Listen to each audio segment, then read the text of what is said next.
I think in the customer interviews, the things that you're trying to learn, there's two things, either beliefs or behaviors, and that's it. Everything else, I'm like, sure, you can learn all that stuff, but the two most powerful things that you can learn about your customer are what do they believe, because it's going to tell you where they exist, it's going to tell you how they speak, these kinds of things, and what do they do, because it might not be the same thing. They might say, I bought those pants and I bought them because they fit well, and you're like, well, then why did you buy them on Amazon?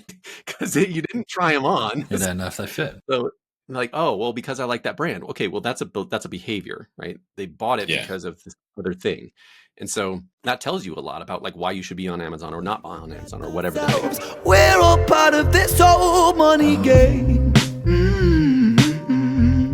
This whole... Welcome back to another episode of Beers and Business. I'm Abe Dearmer, CEO of AppSembler. I'm Andrew Martin, CEO of Teamgate CRM, and today we've got another special guest. We've got Nate Ritter, who, how do I even explain you, Nate? You're a serial entrepreneur. You mentor a lot of startup founders. You do fractional CTO work, and then you're a founder yourself, right? You've done multiple exits, successful exits, and I think you're even developing products as we speak. Obviously, awesome to have you. Literally right now, he's developing a product. Yeah, exactly. Wealth of knowledge. So we're gonna grill you about all that knowledge, see what we can learn ourselves, but also the listeners. And then I guess the overall topic that we're going to lean into today is looking at how we can understand our customers better, and then how we can build out tactics and strategies for expansion and retention. So welcome to the podcast, Nate. Have you already had some beers before this, Andrew? What's going on? No, I haven't. I've just been dealing with my two kids all morning. So I'm not drunk. I'm just tired. Welcome, Nate. Welcome. Yeah. Thank you. I appreciate that. Yeah, I hear that. I read somewhere that like kids on sugar is the same as adults on alcohol. So, if that helps, like to, as a good like parallel, like I have plenty of kids, so it's okay. So it's all right. My kid's my son at the moment is just, he wants to sleep in our bed. So I think he's been in our bed since about 2 a.m. this morning. And of course, about 4. When they sleep in your bed, they're still they don't sleep. Little angels, yeah, right? They just stay completely still. They don't thrash around and kick you. I think I've got bruised ribs from the amount of times I was kicked in a 4-hour period. But everyone's sitting there going, enough about your kids. Let's hear about what you're drinking. No one cares about my kids. Yeah, well, today on the Beers and Business podcast, I have whiskey because... It's all right. I drank gin that one time. You did drink gin. It was pink gin, though. So, anyway, I've got some whiskey. So, I've got the Mossy Horn blended whiskey. I actually met this gentleman when I was over in Texas. So, the founder... What was his name? Good question. Really nice bloke. I've actually got him on Instagram. So I'm going to give him a shout out on Instagram as well. But he was doing some tastings inside the bottle shop. He sold me on the blended whiskey, and then he also had it was a pecan liqueur whiskey, which he's like, oh, you might not like this one, it's a bit sweeter. I was like, nah, give me a shot. So I tried that one, and we actually drank that while we were in Texas. We finished it before I had the chance to bring that back to Australia. But I kept this one untouched, unopened. So this is what I'm going to be drinking today. Extremely smooth blended whiskey, which what I can account for. I'm not the best straight drinker of whiskey, but this was quite smooth when I was drinking it in store. Sweet caramel notes on the nose, finished with a well-rounded, easy-to-drink vanilla bean, straight from the roasted barrels it's made within. So there you go. We'll see how this goes throughout the episode. I might be shit-faced in an hour. And Abe looks like he's gone back to his normal Bathurst Wi-Fi. Are you still with us, mate? It's very blurry. What was that? Your Wi-Fi this looks like shit. Are you still with us? Yeah, I'm with you. My headphones disconnected though.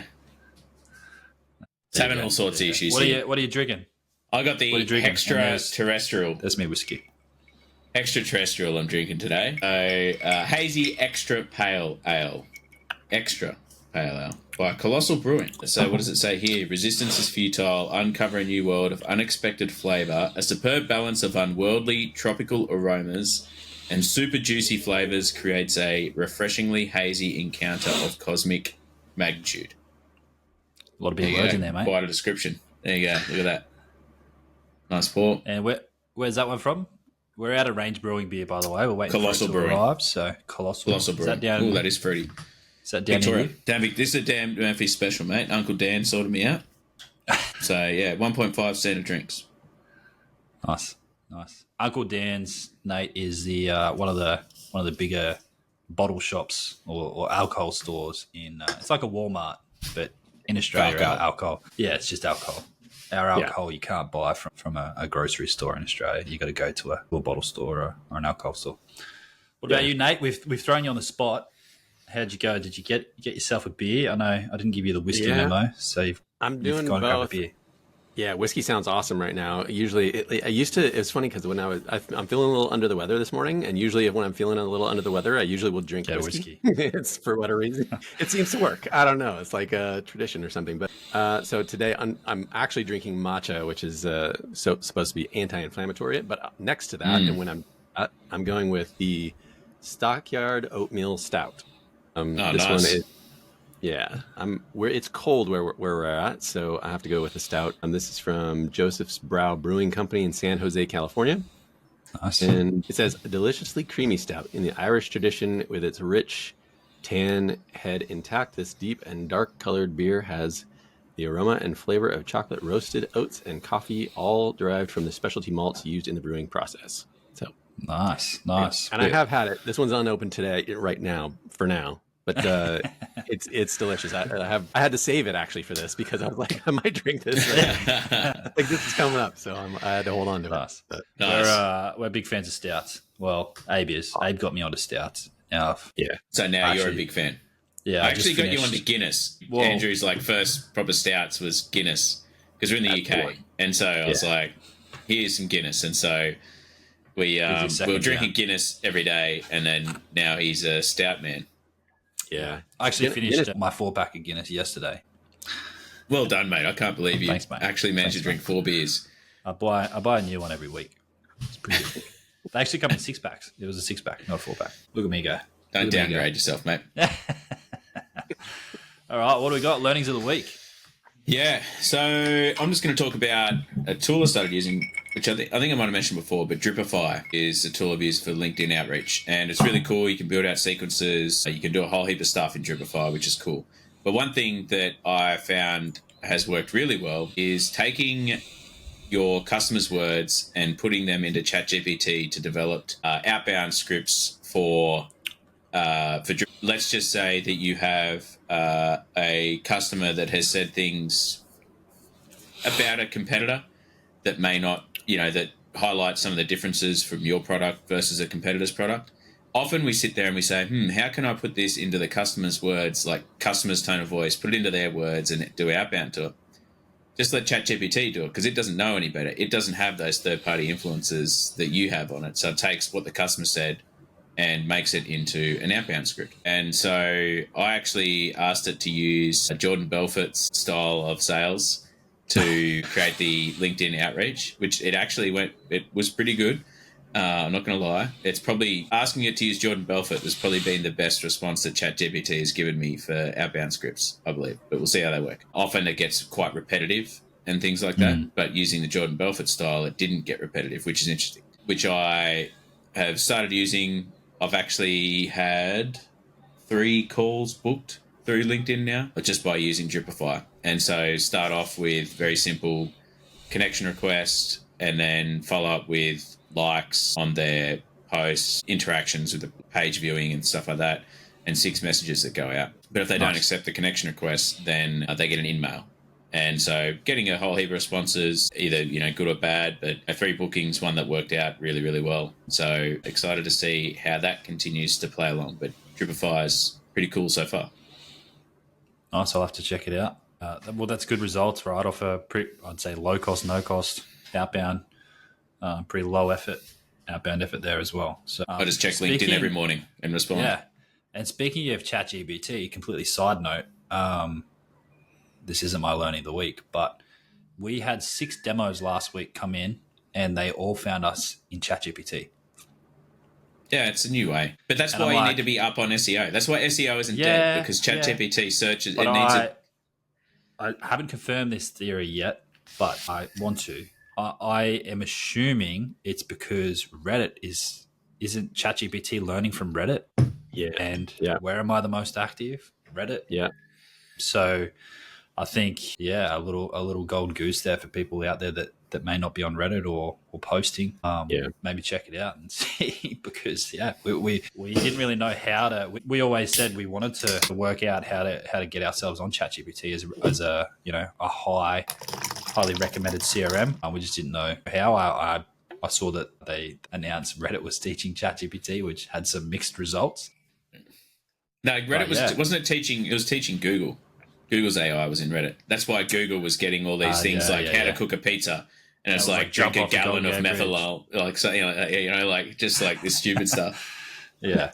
So yeah, interesting to see that one, but we need to keep an eye on that. So in that group that we're in, Startup Sauce, there's this guy, I don't think Oliver's in it, but he taught something inside of it. Ryan brought him in, and he talked a lot about AI optimization, and that's what he's been doing. So if you want to go down that road a little bit further, talk to him, because he did a thing for my community that was pretty cool about talking about kind of these gray areas. This one's not so gray. This one's like straight up, like make it happen, like do it. But here's some ways to make it happen. But he also kind of did some gray hat stuff too. So, but he's an interesting fellow.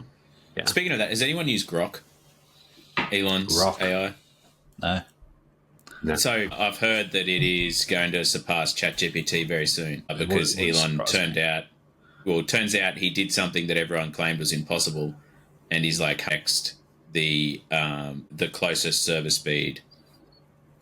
So he was able to connect. I don't know. I'm not an IT guy. I don't know all this stuff.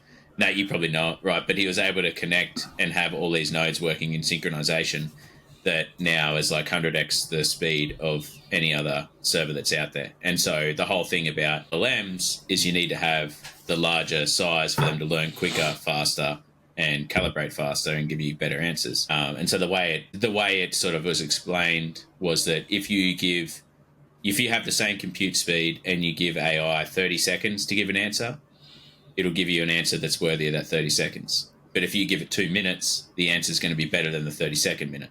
So if you're the 30-second answer. So if you're able to increase the compute power and speed that's behind each answer, 30 seconds times that by 100, you're going to get 100 times better answer for that 30-second prompt speed than you would have previously. They think that Grok's actually going to surpass ChatGPT with this next release, and then he's looking to 100x that again in the very near future. It's just crazy stuff. Looks like a coding AI, like learn to code AI. It does a bit like Grok does a whole heap. Like it's like ChatGPT, but Elon based. Yeah. And it also does wouldn't pass. like images like DALL-E and stuff like that. It does a bunch of things. Although I think it's on its testing, it's good at some things and not good at others. For instance, like having it code is not necessarily the best idea. Whereas like if you looked at other LLMs, some certain LLMs are tuned specifically to like code better than, for instance, ChatGPT or things like that. So, yeah, it kind of depends. There's a bunch of variables that they use for testing to see how much better or worse they are than other LLMs. But I hadn't heard that one though. That's interesting. That's new to me. Yeah, listen to the All In podcast. They talk about it in their most recent episode. Cool. All In podcast. Cool. Shout out other podcasts. Yeah, good. Get people listening to other stuff. My learning of the week is I was down. I had a university subject yesterday, and we had a guest speaker who was a global CMO. He'd worked with a number of companies to essentially rebrand and also turn them around. So, Abe, you might have heard of this. Ripples. Do you remember Ripples, the chip? It's like a potato chip in New Zealand. Yeah. You would have seen it before, right? Used to be a very plain wrapper, all that sort of stuff. They were declining month over month. And now their branding looks similar to like Red Rock Deli, right? It's like soy chicken and all those gourmet type flavors. Gourmet, mate. Gourmet. They sold, but he led that change, and they sold 8 million products in the first week.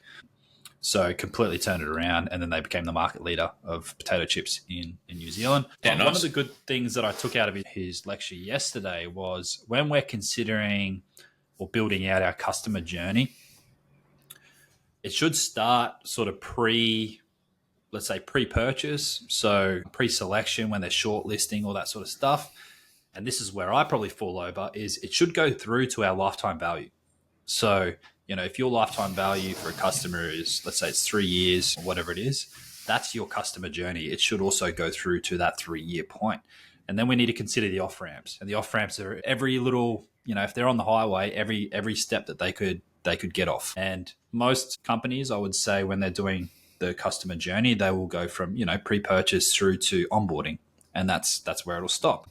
Whereas if we go through to lifetime value, it's not only onboarding, it's user adoption, it's renewal every year. It's, as the market evolves and their needs evolve, it's, there's additional off ramps there where they can jump to different products if you're not revamping and keeping up. So that was a bit of a light bulb moment for me to go back and look at that and look at, different personas. Obviously, those off ramps are going to be different for different personas, different industries that you're selling into. So considering that for each persona. And a really good example he gave was childcare, right? We've got children. When you go through the childcare process, you're looking at all different childcare centers. You might shortlist them, and then you're going to go and do a tour. If you turn up to the front desk and that phone's ringing all day long, or no one's at the front desk to even accept you to start the tour, there's your first off-ramp. If you go in and see a kid that's not being looked after, there's another off-ramp.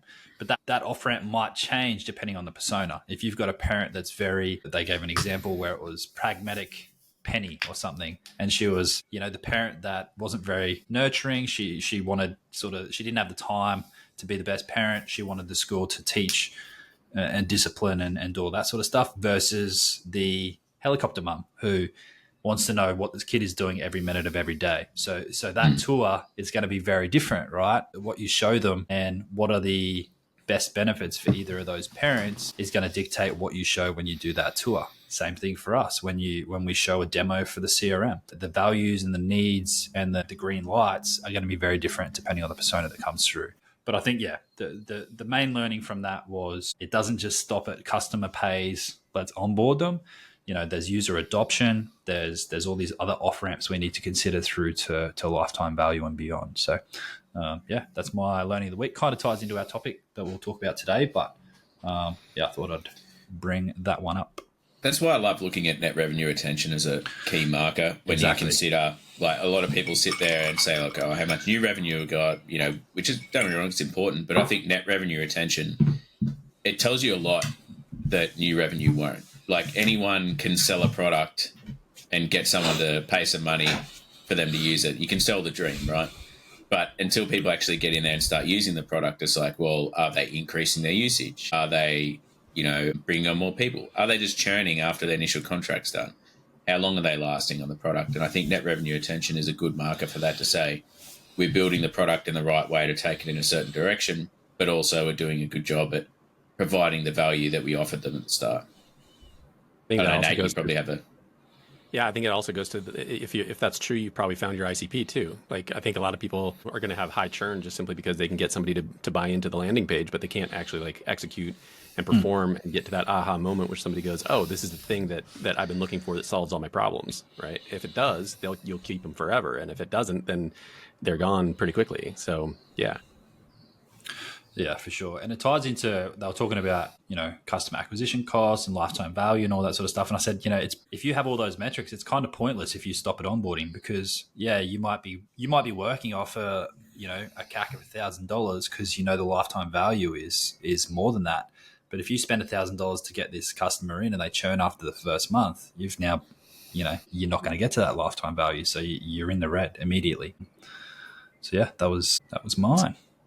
Yeah, mine is more related to probably the thing on the top of my mind, which is my product. And so I think just it's such an early product right now. It's really conceptual, and I've just talked about it a little bit. But I got somebody just in talking about it on social media. Somebody had said that they love the idea, and they're from Ireland, and I contacted them, and we got on a call, and they just went through the list. It turns out they were an ex-Google employee, and we can get into what the product is later. But the fact that it's like the product is the analytics space, because they were from Google and they were spending time in the ads space and doing analytics, and they knew the space. So they were like, I know who needs it. It's like these people, and she was saying specifically, I was thinking it was going to be like indie hackers and some small time agencies, or not agencies, but small time companies and things like that, just at the beginning. And she's like, no, I see this as agencies right out of the gate. Like, you need about 3 revisions to make sure that it's like super enterprise worthy. But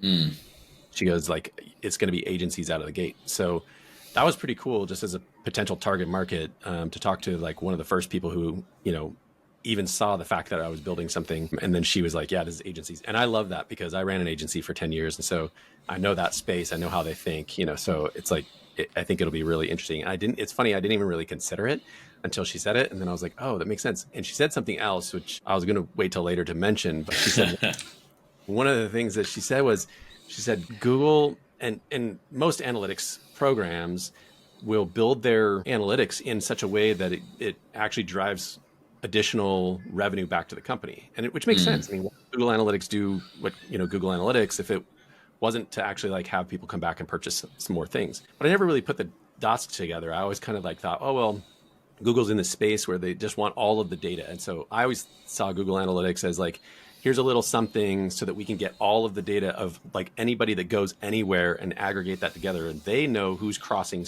the site boundaries. And so that gives them information that maybe the rest of the world doesn't have, even on the individual site level. But I thought that was their MO. And she was like, no, actually, like it's designed. Google Analytics is designed to have you, as the person using it, come back and actually purchase more from Google, which would be like Google Ads and things like that. And I never really put that together. But because of that incentive, there's no real third party that says like, we don't do data sampling, and the privacy of the user makes sense. And by the way, this is a third party who actually doesn't have incentive for, from the, like, we want you to actually have value for what we're talking about. Like you should have analytics on your stuff, and like it should be designed around you being actively a better SaaS, as opposed to like, you need to come back and buy more stuff from me. And I thought that was really interesting. I hadn't really considered that as the purpose behind some of these analytics programs. And that's definitely not going to be my MO. My MO is, we'll talk about like why, but like my MO is purely... You're not going to stand up your own Google Ads competitor inside your product, Nate? Not planning on it. Although if I could get $100 billion, I don't know. I'll think about it. Yeah, it could be worth it. Could be lucrative. Yeah. So that was my learning. It was purely selfish, but nothing necessarily to share with the rest of the world. But hopefully that was a little tidbit of interestingness. So start with that. The learning is getting a fresh set of eyes, right? And and we've done it. All the companies we've moved into, Abe and I, whether it's Abe and I or whoever else, you go in and going, Teamgate, this is going to be the CRM for SaaS, and then you talk to the customers and you're like, not the CRM for SaaS. You go in looking at it. But that's why we always talk about testing, right? Yeah, you just got to test stuff. Like it's just, there's no way around it. You just have to test things, and you have to get things right. And it's a really hard balance to have. And I think that I think one of the biggest things that we see people fall over on is that they just follow their assumptions and they end up with the wrong assumption. And Nate, like, you had an assumption. This is a perfect example. You had an assumption. You went out to market. You talked to some people. Some people were like, hey, look, I don't think that's the target audience. I think you're after actually these people. And you go, huh. Now that you say that, that makes a bucket load of sense. Now go test that. Now go test that. And you might talk to someone else and be like, look, I could see that, but I actually think it's better here. Then you test it. Wow. And that's how you find your RCP. It's not through, blindly following your assumptions. It's getting feedback and following that feedback loop. Yeah, preach it. You're just saying, I'm just going to send people here because this is what I talk about all day long. So that's why we created the podcast, because we're there, like, people ask us questions. They're like, literally for a period of time there was someone that asked me like a question a week, and be like, we actually just covered that on the last podcast. And they're like, what the hell? Every time you just get ahead of me by like one episode. And so I just say, like, go listen to the podcast. We talk about it for an hour and a half. It's great. Awesome. And that's the same thing. I unfortunately do it in reverse. Like, I hear somebody ask a question, I'm like, I'm going to go write an article so people can stop asking me that question. So and I just point people to the articles all the time. Yeah, same idea. Yeah. All right, but let's get into the quotes, because we're 25 minutes. Great conversation. We've brought us some great points, but we really want to dive into you, Nate, and understand a bit more about you. So I've got two quotes, a bit of a piss take, but they're both by the same person. So my quotes are both Elon Musk quotes. Really digging Elon at the moment. Sorry for the trend. People start messaging Andrew saying he switched from the gym to talk about Elon. So I've actually just got back on X or Twitter simply so I could. I don't use it. I don't really understand it. I'm not a big fan of it. You probably follow two people. You probably follow Elon and Trump. Yeah, literally, I just follow Elon and Trump. Like, I follow other people, but I get on there to look at Elon's tweets because there's about 1 million of them every hour. But anyway, one thing that I laughed at this morning was Reuters News released like this fact check thing about CNN because someone released like a fake CNN report that Elon Musk was planning on melting down the Statue of Liberty and turning it into limited edition Tesla Cybertrucks. And so they posted this thing as like, Elon, fact check, Elon didn't melt down the Statue of Liberty, blah, blah, blah. And he's got on X and he's like, no, I definitely melted it down, 1,000%. And like posted it up there and then said, I rebuilt it before anyone noticed that I melted it down.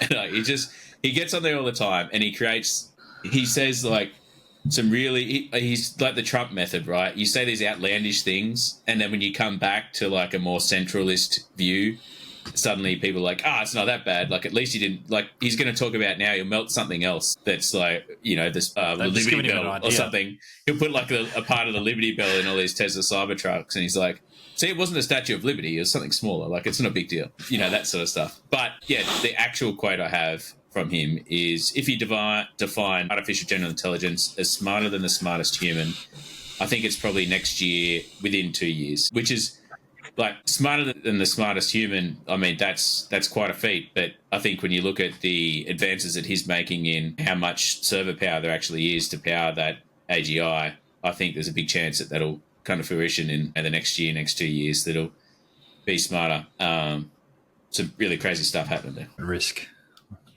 and then they'll add it to Neuralink, and then we'll all be geniuses, right? Yeah, Hopefully. just Those that can AI afford files it. of flesh. No, because he's got the Tesla robot anyway. I just love all the posts that whenever they put the Tesla robot up, there's always these comments straight under it. It's like, yeah, but can you fuck it? I just don't know. These people are like, they must follow, like, just have like a reader. Like, how you can set up like those like the internet searches where it auto comments and stuff. It's like anytime someone mentions Tesla robot in the thread, auto comment.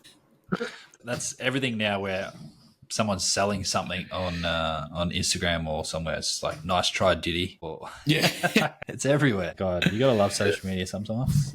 It's weird. It's a weird place. I swear, like if AI ever gets to the place where like it's as creative or more creative, proactively than a human, in this is case in point, that's when I'll be like, okay, we've reached general AI then. Like, that's fine. Yeah.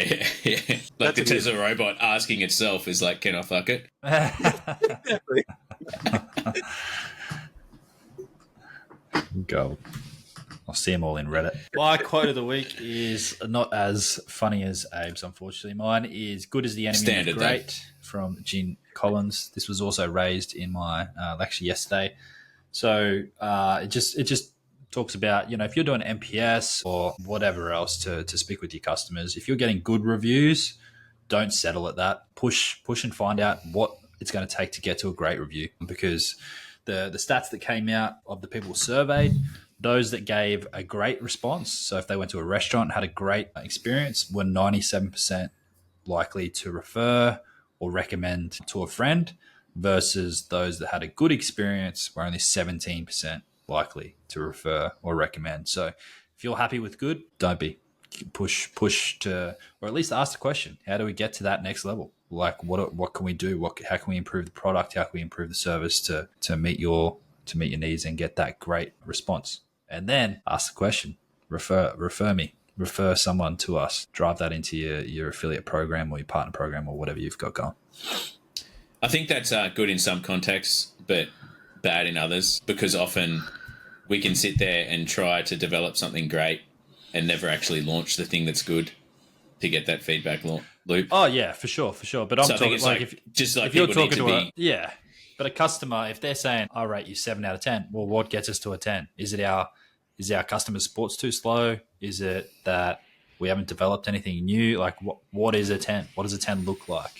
And then obviously you've got to make a judgment decision, right? If they're saying, well, a 10 looks like AI that moves my deals through the funnel and actually sells for me, well, that's not really feasible. But if there's little wins or little things you can do to improve that to get it up to a 10, then those are the easy wins that can get your company to the next level. I'd argue that I would agree with that in your core competency, and everything else good is probably good enough. I think as long as it's your core competency and it's the thing that and also I would say that is the thing that adds value to, to the customer's life. then that's probably true. But I don't want to be a 10 out of 10 on everything, just simply because like that, going not from 9 to 10 is impossibly difficult. And so where you're going to spend your time is going to Some matter things a in lot. a business you should just not give a shit about, right? Yeah. Yeah. If it's this edge use case and someone's giving you a 6, you're like, yeah, because it's an edge use case. And we've Right. spoken about that before, Abe, about prioritizing and what's juice worth the squeeze. We had a customer recently who they've been with us for a long, long time, and same thing. They gave us a poor review, and we jumped on a call and we said, "What's happening?" And they said, "We want a real estate listing feature in Teamgate." I said, "We're a CRM." Well, you better go to a real estate app, buddy. Yeah, we're a sales CRM. We're not a listing feature, and they weren't happy with that, but. Developing that would be significant, and it would benefit one customer. So you've got a lot to say no as well. 6 out of 10. 6 out of 10, but that's okay. I'm glad we took the time to pick apart your quote, Andrew. Yeah. I feel that was time well spent. Anyway, moving on. Nate, what do you got? I'm glad Nate joined in on that too. I'm gonna Cut that out. Let me give you 3 for your fodder then. I was going over and above here, but one long one and 2 short ones. So long one is mastery is the best goal because the rich can't buy it, the impatient can't rush it, the privileged can't inherit it, and nobody can steal it. You can only earn it through hard work. Mastery is the ultimate status. Derek Sivers. I like that just simply because I think it's really, I don't know, some of these are like less businessy, although you could apply it to that. And I like this concept because the older I get, the more I think I have to tell my past self, as AKA my kids, that like you should just like do the hard thing. Like, become get good at this thing that you really want to be good at and stop trying to shortcut it and looking for all these kinds of ways around it. And I have one kid in particular who is a master of trying to find the shortcuts, and that's going to be good in some sense because he'll play the arbitrage game. He'll get somebody else to do the job, and he'll pay him a couple bucks worth of whatever it was that I was going to pay him, and they're doing it. It's good, but also I played that game for way too long in my life of trying to find shortcuts, and I just finally realized like you just got to buckle down and do it. And also, it's really cool when you're really good at it. Not only do you feel good doing it, but if you're a person who cares a lot from outside perspective, which is not really me, but like if you were the status game, that's it. Like how much better can you get? There's always somebody who has another extra dollar than you do, or is better at something or other. So I think it's a pretty inspiring thing, at least for me. It's applicable for me and like kind of where I've failed in my life, and I feel like that applies directly to kind of like my space and what I'm trying to teach my kids. Like, don't stop trying to take shortcuts all the time. So I've learned from me, it doesn't work. But the 2 short ones, one is from Emily Dickinson. Forever is comprised of nows, which is kind of goes to my travel stuff that I've done, and I really like that concept. Just being in the moment. It's also another reminder to myself, which I'm not very good at. I'm about always 2 years ahead of wherever I'm at. So at least in thinking. And my favorite one, which I tell my kids all the time also, and I'll tell everybody else in different ways, but is Naval Ravikant: play stupid games, win stupid prizes. So it's what you focus on. I've always wondered where that quote came from. Yeah, I say that a lot.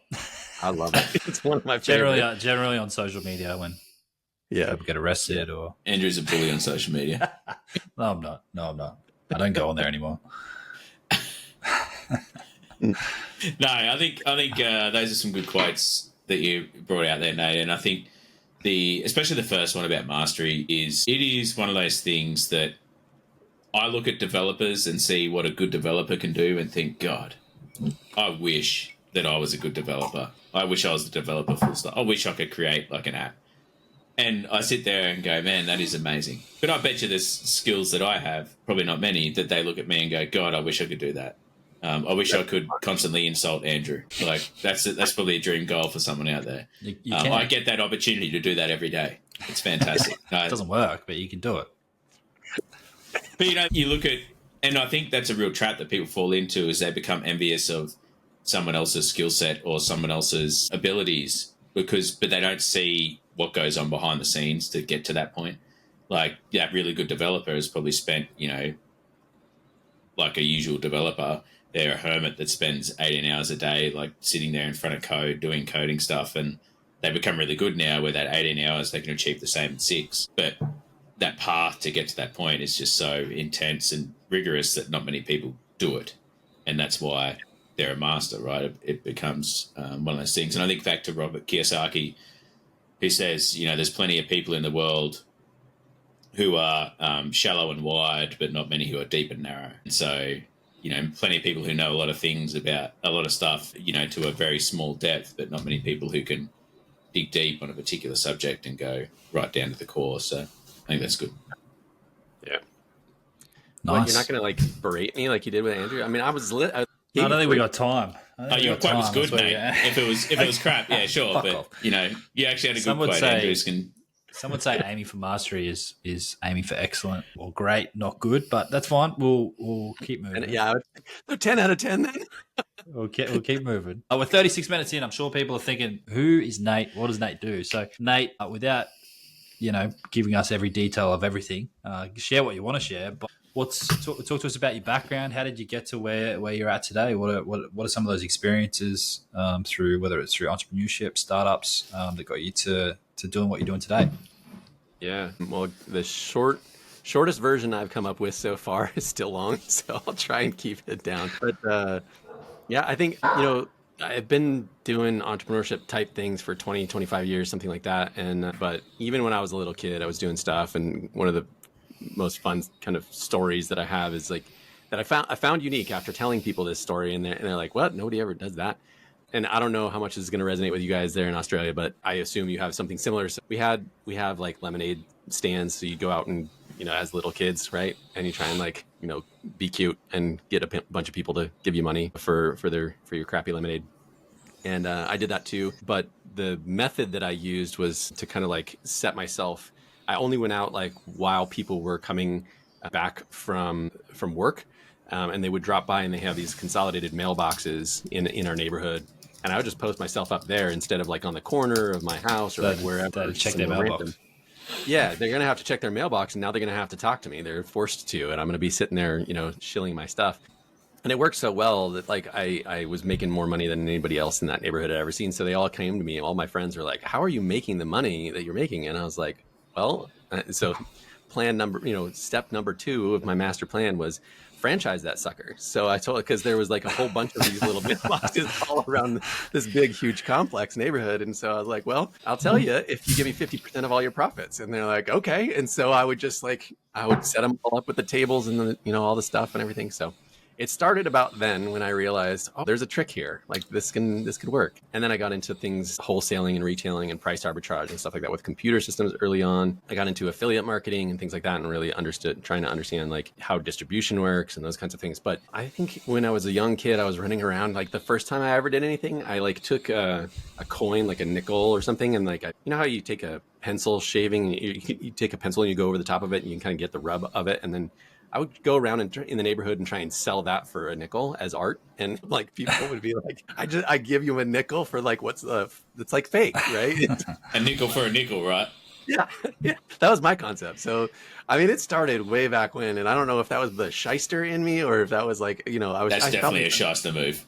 Yeah. So I didn't realize this is innate, this is kind of deep down. Buying nickel molds off eBay and then melting down little bits of scrap metal. Right. Yeah. Surprised you didn't go around the neighbourhood stripping people's copper wire, Nate. That's big money in Australia. Yeah, it wasn't quite that shyster. Not quite. Yeah. So 6-year-old out there scraping your copper out. Yeah.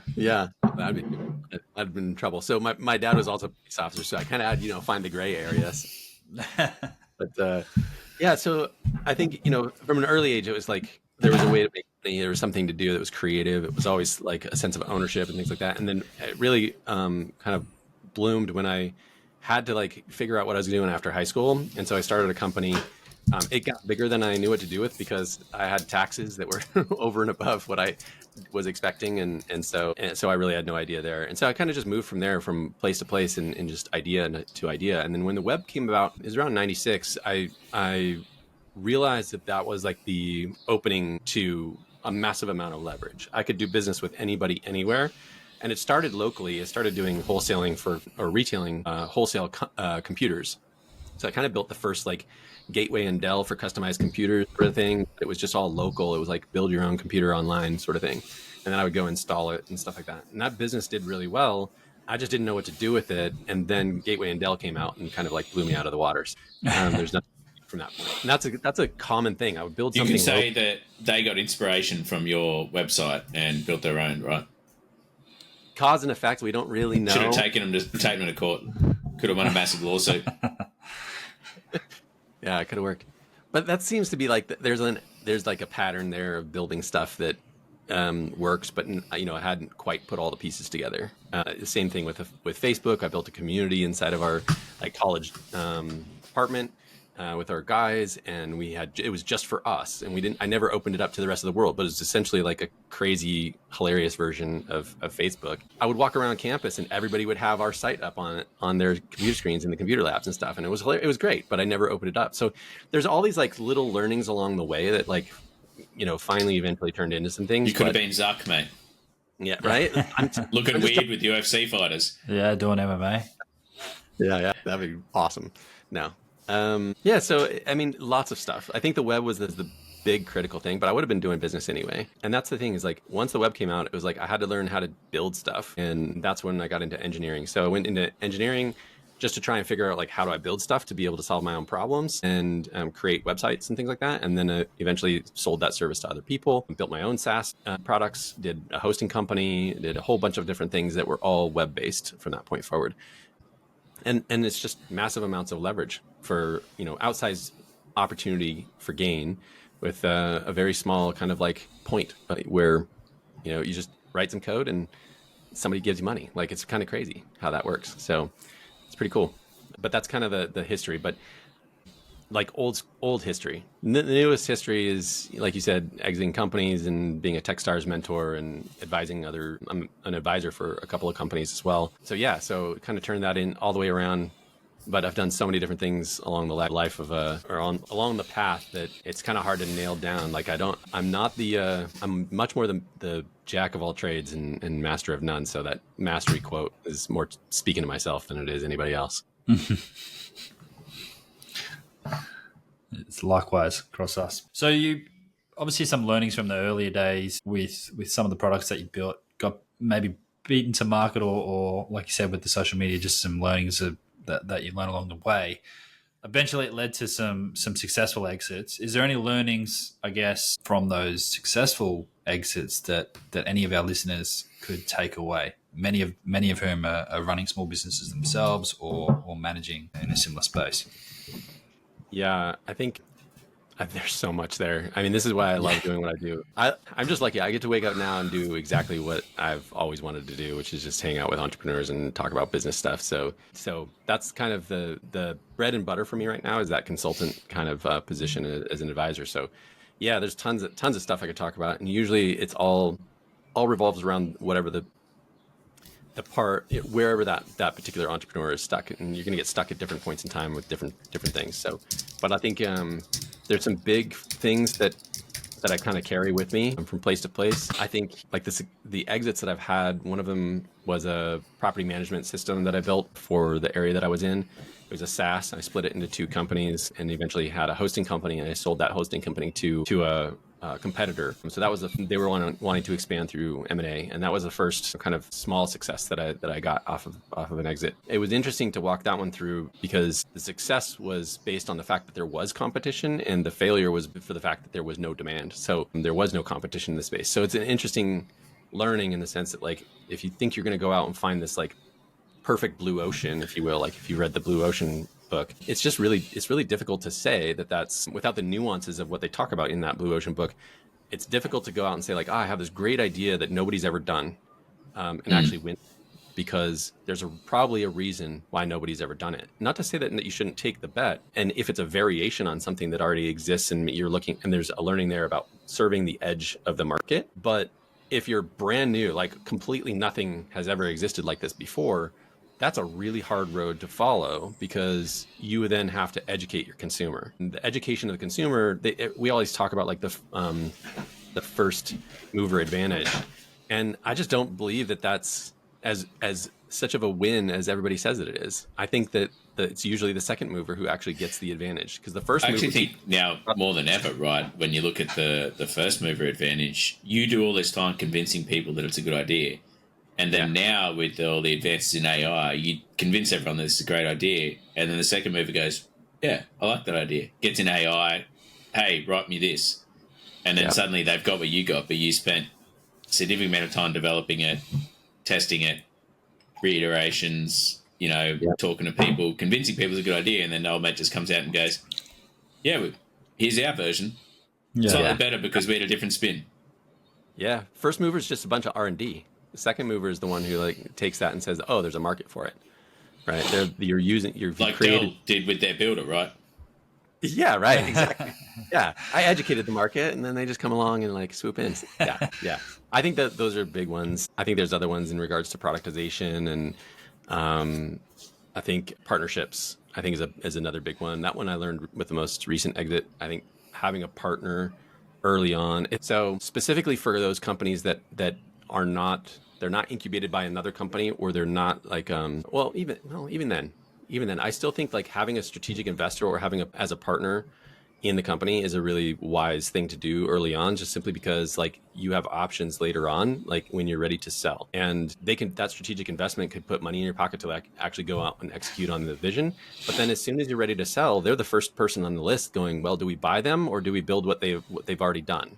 And they're already invested into it. They've seen all the books. They know everything that's going on. So it's a really easy sale when you can look at it and you get the right strategic investor, because they see the vision of the future. So your multiple is so much larger potentially than anybody who just looks at it and says, you're a SaaS, there's a 6x multiple on SaaS, and so whatever. Like, no, your multiples like are going to go into double digits when they go, oh, this is what we could do with it. And if you've been cultivating that partnership over time, I think that's a pretty sweet space to be in, because they're already invested. They already understand it. You don't have to educate them. And you're probably already talking to them a bunch. And when the time is right, they're there for you. They're there waiting to see what you're going to do. And if it's not, they probably know a bunch of other competitors who want it too, if they don't want it or whatever. So there's going to be introductions that can be made and stuff like that. That company, when that sold, and the reason why it sold is it sold to one of the bigger strategic investors in it, that had been invested in it for multiple years before. And so they had these conversations that were already running. It was a pretty cool way to do it. It was a very easy process. That's what answered my question. I was going to ask around, how do you find a buyer? Is that someone that approaches you? Is it you seeking that out? But the strategic investors are something that Abe and I can't do, because our investors are our owners looking to sell to someone else. So awesome. We've learned a little bit about your background. I spoke briefly in your introduction about what you're doing now, but I'd love to hear it in your own words, because you're doing so much. I know you're working on a product, but you're also doing, you've got communities, you've got mentoring, all that sort of stuff. So what is your current, I guess, status and day-to-day look like? Yeah, the day-to-day is working with my clients for the most part. So I've got clients a couple different places. One in Europe he kind of bounces around, but his team is in Ukraine, which is really fun to work with those guys. And then another one that's here in Idaho. It's a nonprofit that I'm a fractional chief strategy officer for, which is really fun because of just kind of the work that they're doing and the stage that they're at. It's just one of those places that I know well. I don't necessarily know the physical product space, which is what they're in, but the marketing and the sales and those kinds of things that they're working on is a place that they brought me in to kind of help find those leverage points and really kind of like turn the dials to 11. So we've been working on that. We found a really big win this last couple months in their marketing. And we were able to, they had a return on ad spend of 10 to 1, and they just were not maximizing it. And I was like, guys, like, you got to just throw cash at it. Just go. And they're like, but see if it scales. Yeah, right. And they're like, oh, we need board approval. I'm like, get it. Like, just throw all of it you can into it until you hit the max. And then in the meantime, go get your board approval and then throw more at it until that thing comes down. And otherwise, you're just missing out on potential revenue. And so they did that. And I think they're going to probably tack on another 500K onto their next year's numbers, and they're only a $2 million company, so it's really exciting to watch them like just blow up. So that's pretty fun. But the thing that I'm working on internally, just on the side, is this funnel or funnel tracking sort of thing. I would say kind of the quote that I have kind of like lined up is this simple, lightweight funnel analytics that respects user privacy, no cookies, no tracking, just the metrics you need without the data sampling. And the real thing is, it's not just about funnels, it's about event tracking, but with the purpose of it being in a funnel. And I think that the point there is that so many things can be a funnel. Like, a lot of people think it's just sales and marketing. I think anything that is a linear process that has drop-off potential along the process could be considered a funnel. And from that perspective, if you're looking at like, how do we maximize, how do we make this like go from a 6 out of 10 to a 10 out of 10? The way to do that is to look at where the bottleneck is. And the problem is that we don't have really good tools around looking at where the bottlenecks are, except for maybe in sales and marketing. And even then we've talked about like why that might not be the case for a variety of reasons. But the goal there is really to be able to look at where is the bottleneck in the process, and wherever that drop off is the greatest is where you should be focusing your time, because 1% gain there just makes everything flow, and you don't really have to do anything. If you have the top of funnel, you could have the same number of people come in the top of funnel as good, but you're going to have a 1% gain, in the middle of that. That could theoretically, you might have only 1% conversion at the end of it. Well, you just doubled, right? So like it's a huge change if you just focus on the bottleneck of your process. And this is for all kinds of businesses, but I think in this particular case, I like the idea of keeping it a little bit meta. Is there any place where you've sort of found that you've faced the bottlenecks, or you've seen people face the bottlenecks more than anywhere else?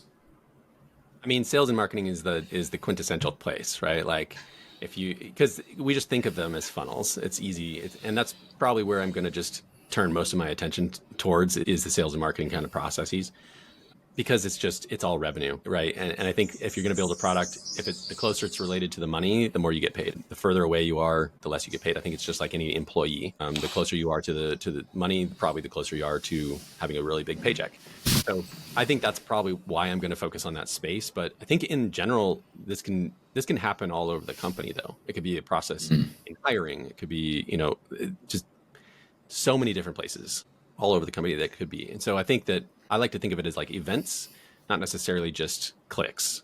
So I'm going to build it in such a way that it will have an API so that you could basically tag it for anything. So you use IoT if you want to, like use, whatever, however you want to get the data over, you can track data through that. And then looking for the fall off points is really the goal, and trying to keep people focused on what's important, on what those bottlenecks are. So that's what I'm going to be looking for.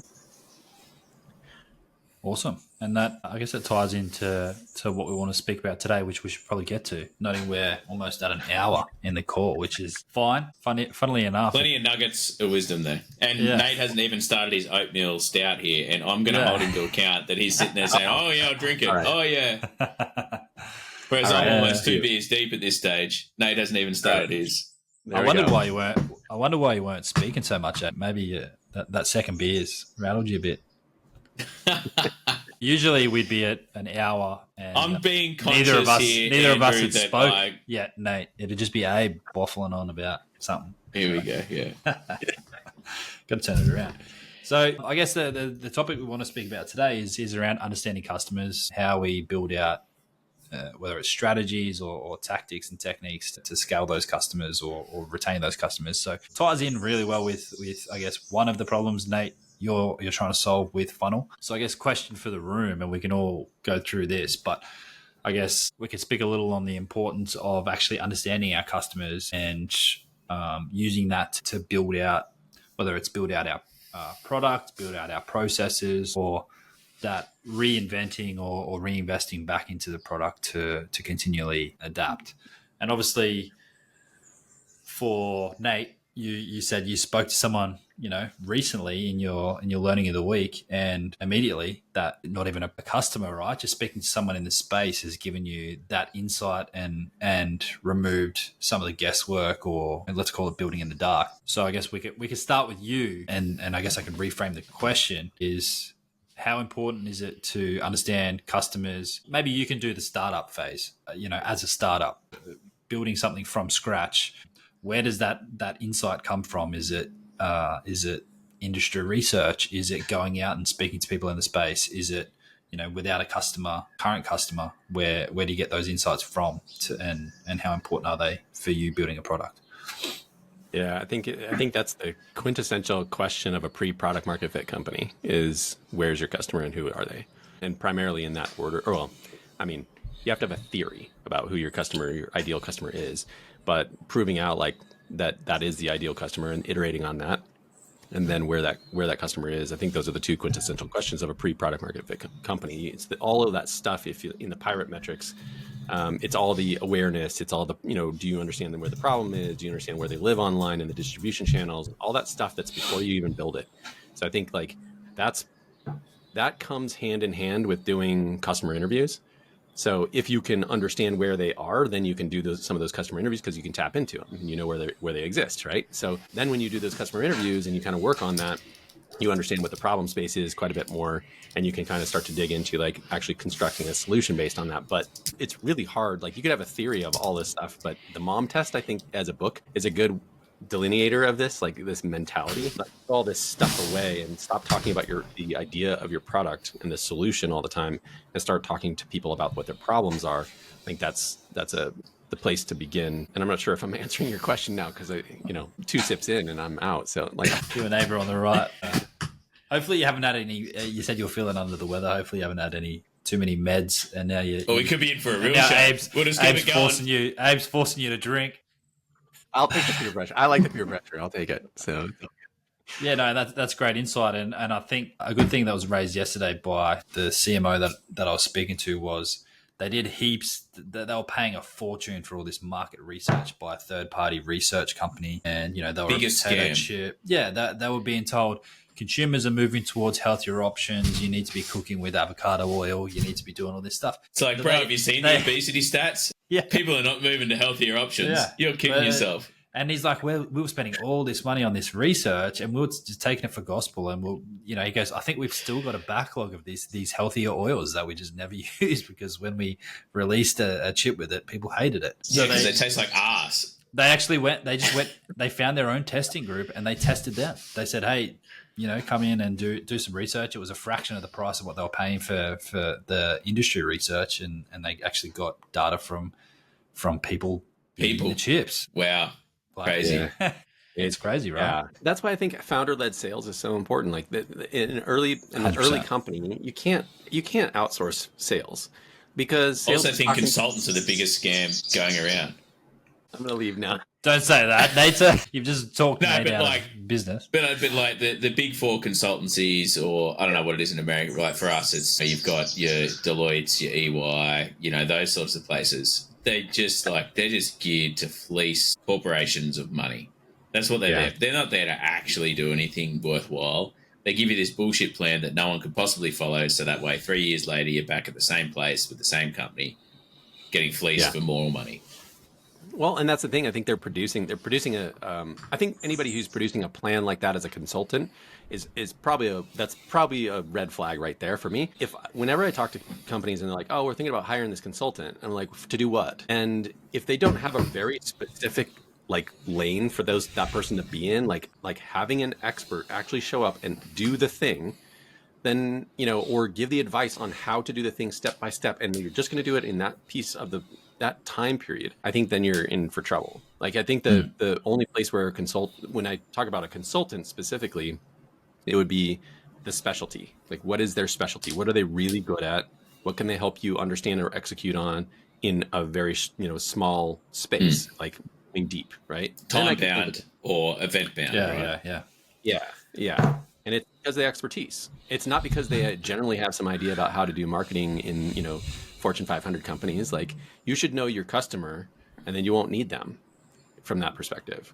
Like that's always for most of the companies that I talk to, I can't tell you like how many times people have come to me for different reasons. Like, oh, we want to switch tech platforms. Why? Well, because we're not getting adoption. Why? I don't know. Well, it's because you don't know your customer. It's like there's so many different things that people will come to me. I want to switch tech. You're about to say it about like founder-led sales and stuff like that. And man, like it is so important. And even having an employee talk to customers, and you just can't get the same distilled level of detail that you will get as someone who's like intricately involved across all aspects of the company. So if you're looking to, that's why it's like marketing. You want to understand the customer, sit in on the customer calls. Don't talk to the customer success rep or to a sales rep and like get the gist off it from them, because they're not going to remember the whole piece. They're probably going to miss like the nugget of gold that someone's put in there. It's no offense to them. It just happens. And so that's why I said like using ChatGPT to take that third party out of it and use the customer voice. Same thing about, it's like, if marketing want to learn more about the customer, great, sit in on customer calls and tell the customer, hey, this is Abe from marketing. He's going to sit in on the call. because we want to find more people like you because you're a great customer. Okay, cool. No issues, right? Like, no one's going to say, I'm not comfortable with them being on the call, get rid of them, right? So I think that's like the super important bit is like, or if you're the founder, say, join the call with a success rep and say, hey, it's Nate here, and you're such a great customer that I wanted to come on the call with you. They're going to feel chuffed. They're going to feel over the moon that that's the case. Yeah. And I would even say, like, if you're not going to participate in the call, then listen to a recording.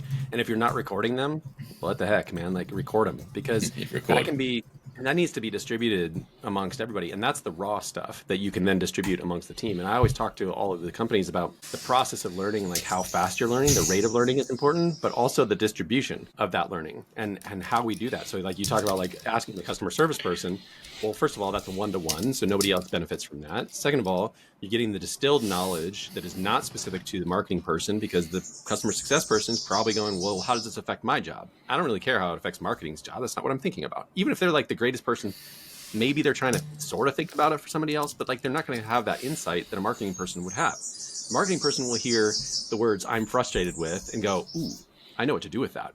Right? Like, I'm going to put that on the landing page. Whereas like a customer success person is going to be like, how can I solve that after the fact? And it's just, you're in two different spaces, which is why founder-led sales makes sense, because they're, like you said, they're thinking about it across all of it. They know when somebody says, I'm frustrated, what that means for customer success and for marketing and for sales and for legal and for whatever. It all makes sense to the founder until you can systematize that process, right? Until you can speak the speak, like talk the talk to the person. You're hitting all the pain points, resolving all the objections, the process by which people are purchasing and the psychology, then you can outsource that to an employee. But until that point, like I would never let another person do my sales for me.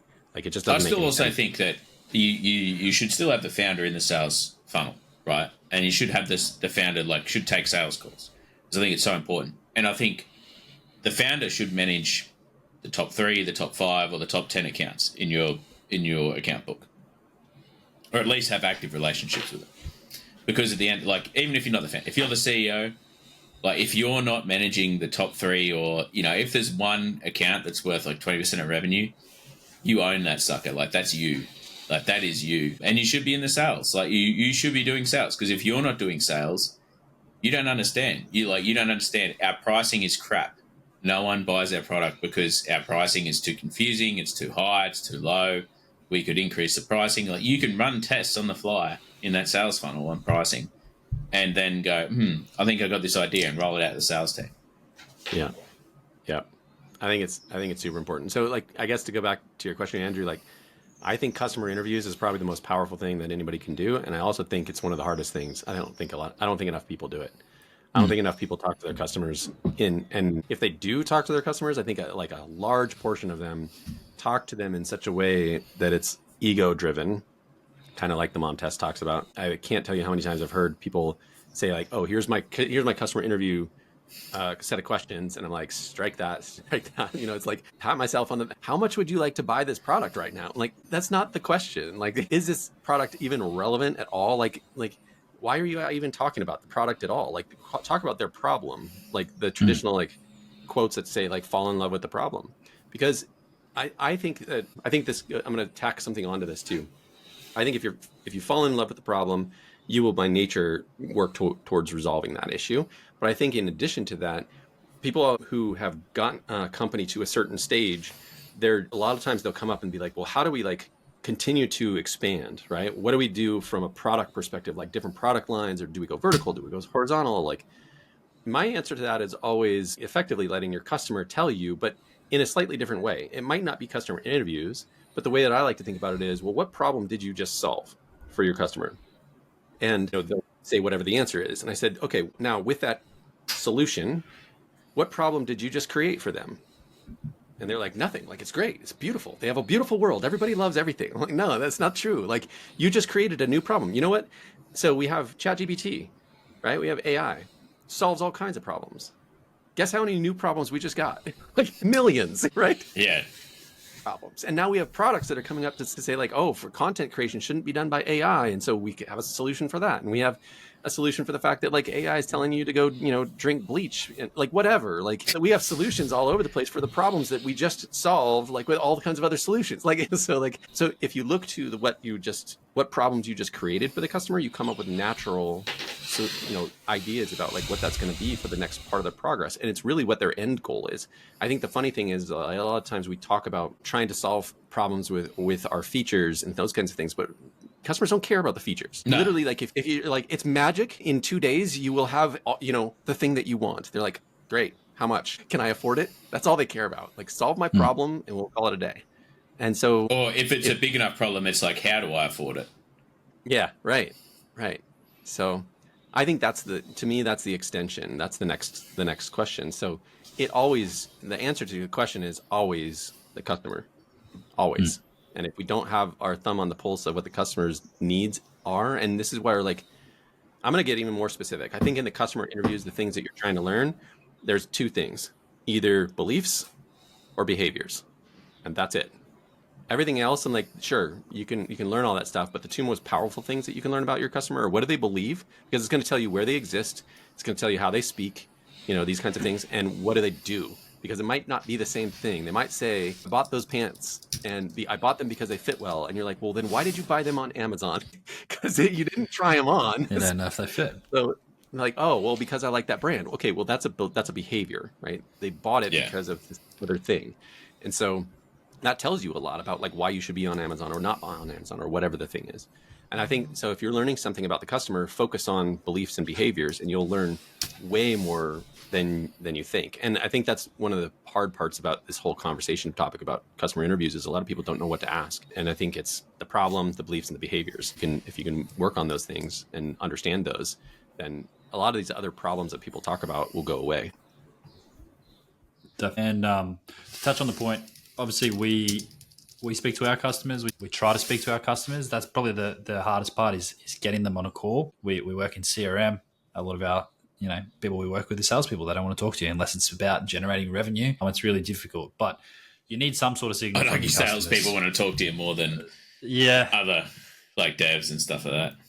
Devs are another one, but get creative. Whether it's recently we started testing with in-app surveys, so it would pop up in the middle of their screen. They'd have to at least X out of it, or they could do a quick response. What do you want to see next in this system, or what's the biggest value to you? Is it the mobile app? Is it the customer insights? Is it analytics? So at least you get some sort of signal, and then you can go back and try to get them a call. Hey, I saw you said X about Y. Let's discuss this further. It'll only take 5 minutes, but that's why you need to make those questions when you do get them on a call. You need to make sure that they're hitting the right notes, so that you're not wasting your time and sitting on a call for 30 minutes just giving each other handshakes and saying how good you are. Right? That you get nothing out of that. So let me ask you a question that I get often, and I'm curious what you guys will say, each of you. A lot of people ask, like, well, which customers do we talk to? Because if we have like 100 of them a day or whatever, how do we decide which customers we talk to? What do you guys say to that? I speak to anyone who will get on a call with me. I'll open my calendar to all of them if I can get. But generally speaking, my ICP, it's going to be those closest aligned to my ICP and who I'm trying to sell to. If I'm trying to sell to small businesses in the construction industry, I'm gonna try to get those insights off my current customers in that industry. But generally speaking, I'm not fussy. I try to talk to everyone. Yeah, what I would say is it depends on the goal. I wouldn't say there's like a one-size-fits-all answer to this about which customers you talk to, because like Andrew said, if you have a goal towards getting more of a certain type of customer, talk to that customer. If you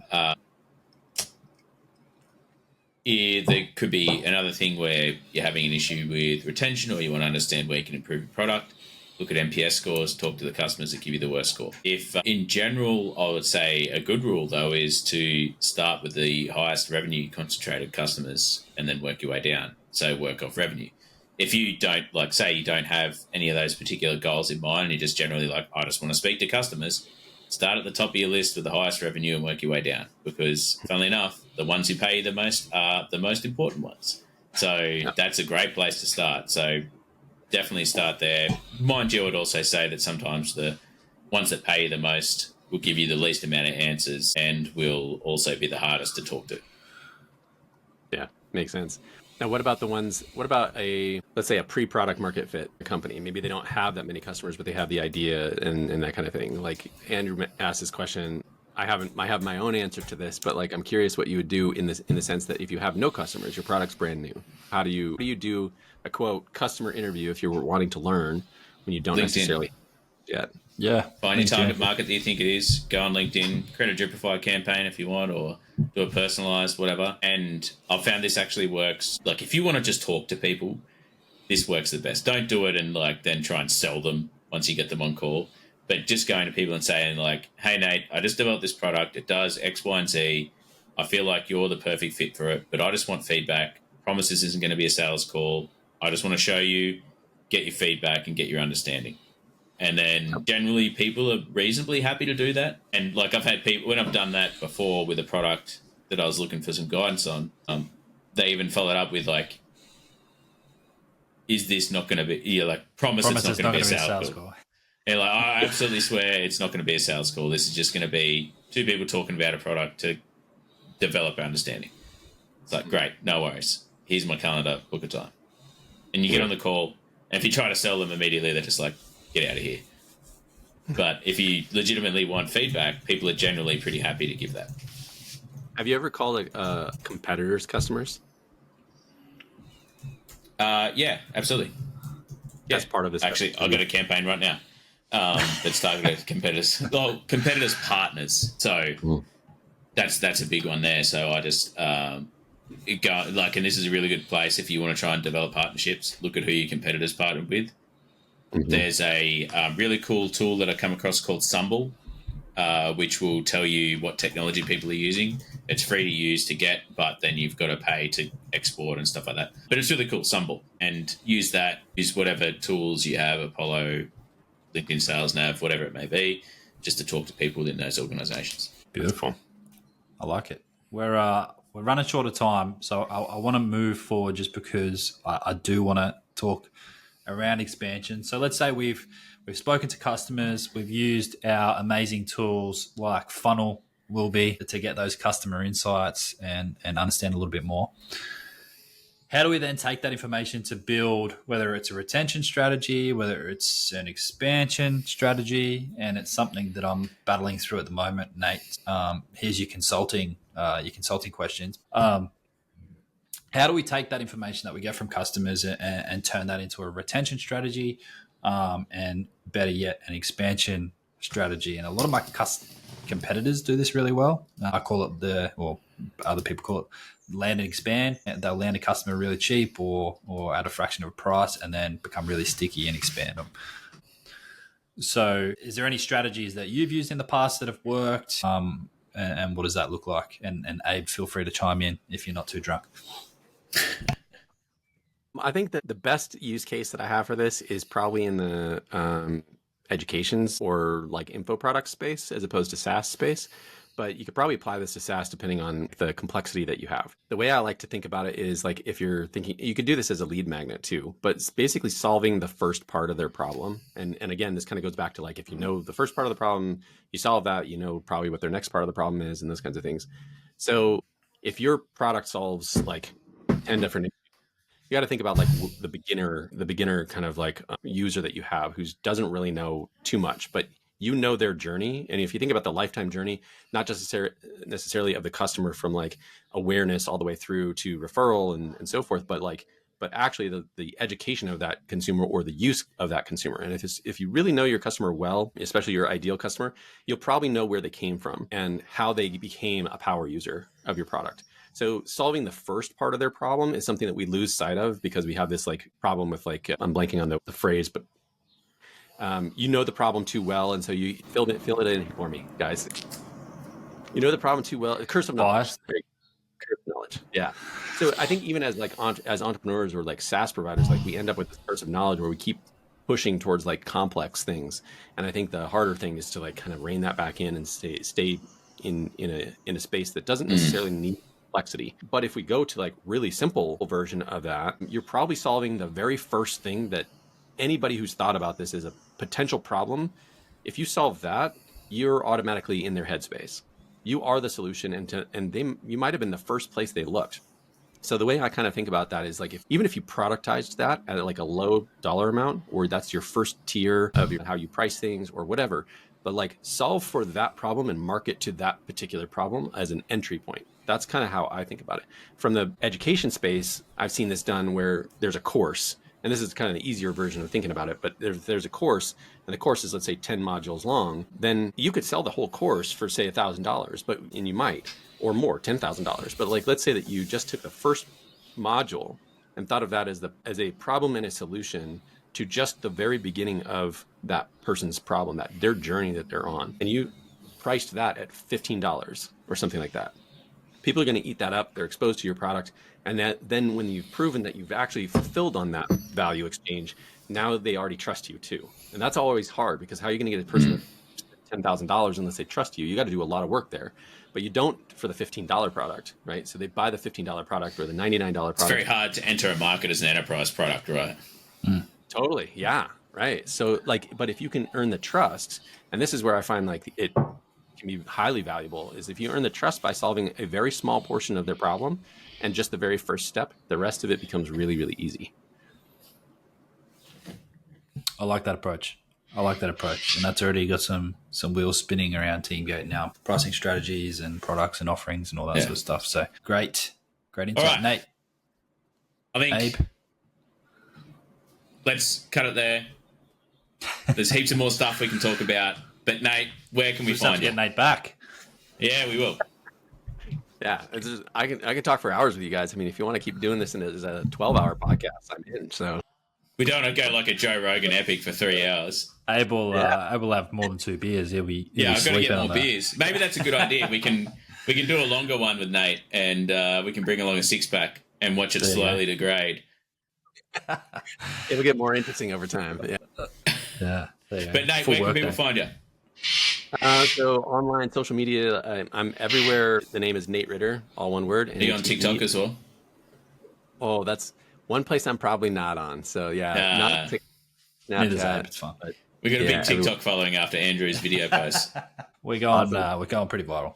yeah, I'm most of the time right now. I'm on Blue Sky. That's where my kind of like I've It's moved Blue to. Sky. But It's a Twitter competitor, the new Twitter, the anti-Musk Twitter. So the highly regulated Twitter. the Nice. open, decentralized, do whatever you want, no algorithm Twitter. Yeah. So yeah, anywhere online, Nate Ritter, and all one word. So that's my username everywhere. Been around forever. So there you go. Nice. We'll also put links. I guess we can add a Blue Sky link into YouTube. I don't know if Google's going to have a fit about that or not. That should be fine. We'll put that in there. That'll be fine. But for us, like and subscribe at Biz and Business Pod. We're on LinkedIn, YouTube, Facebook, Instagram, TikTok. We're not on Blue Sky yet. We're not on X yet, so we're Elon neutral. But if you have any questions, topics, other guests, if you want Nate back, let us know.